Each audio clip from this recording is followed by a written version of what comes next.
નમસ્કાર મિત્રો, સાસણ ગીર જેવી અતિ સંવેદનશીલ અને એશિયાટિક સિંહોના એકમાત્ર સ્થળ સમાન ઇકો સેન્સિટિવ ઝોનમાં ગેરકાયદેસર બાંધકામોને પ્રોત્સાહન આપતો એક અત્યંત વિવાદાસ્પદ પરિપત્ર બહાર આવતા ભારે હડકંપ મચી ગયો છે.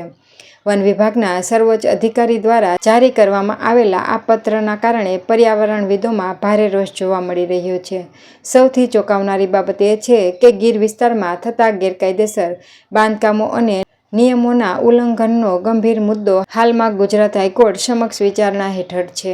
આમ છતાં અદાલતી કાર્યવાહી પેન્ડિંગ હોવા છતાં વન વિભાગે હોટેલ માલિકોની ગેરકાયદે માંગણીઓને પોષતો આ આદેશ જારી કર્યો છે. સાસણ ગીરના ઇકો સેન્સિટિવ ઝોનમાં ચાલી રહેલી ગેરકાયદે કોમર્શિયલ પ્રવૃત્તિઓ સામે ગુજરાત હાઈકોર્ટે અગાઉ કડક વલણ અપનાવ્યું હતું.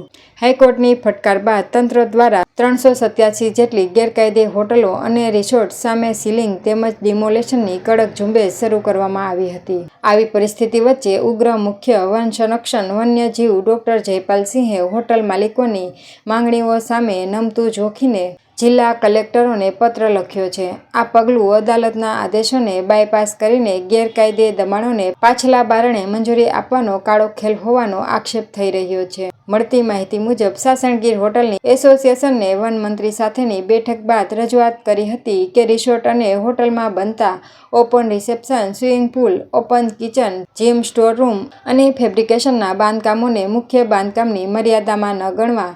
આ માંગણીઓને ફગાવી દેવાને બદલે વન વિભાગના વડાએ જૂનાગઢ, ગીર સોમનાથ અને અમરેલીના કલેક્ટરોને 2015ના જૂના ઠરાવ હેઠળ આવી સુવિધાઓને મંજૂરી આપવાની દિશામાં સૂચન કર્યું છે. આનાથી ચોકીદાર કેબિન, કેજ સ્ટોરના નામે હજારો ચોરસ ફૂટનું ગેરકાયદે ફેબ્રિકેશન ખડકી દેવાનો માર્ગ મોકળો થઈ જશે. ગીરમાં સ્વિમિંગ પુલ, સ્પા, જીમ અને મોટા કિચન જેવી વ્યાપારી પ્રવૃત્તિઓ વધવાથી ભારે ઘોંઘાટ અને પ્રદૂષણ ફેલાશે.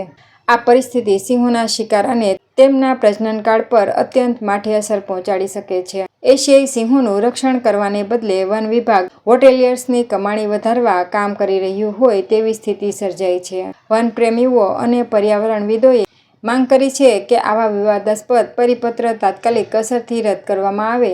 આ સાથે જ હાઈકોર્ટ આ બાબતની ગંભીર નોંધ લઈને જવાબદાર વન અધિકારીઓ સામે કડક કાર્યવાહી કરે તેવી પણ રજૂઆત કરવામાં આવી છે.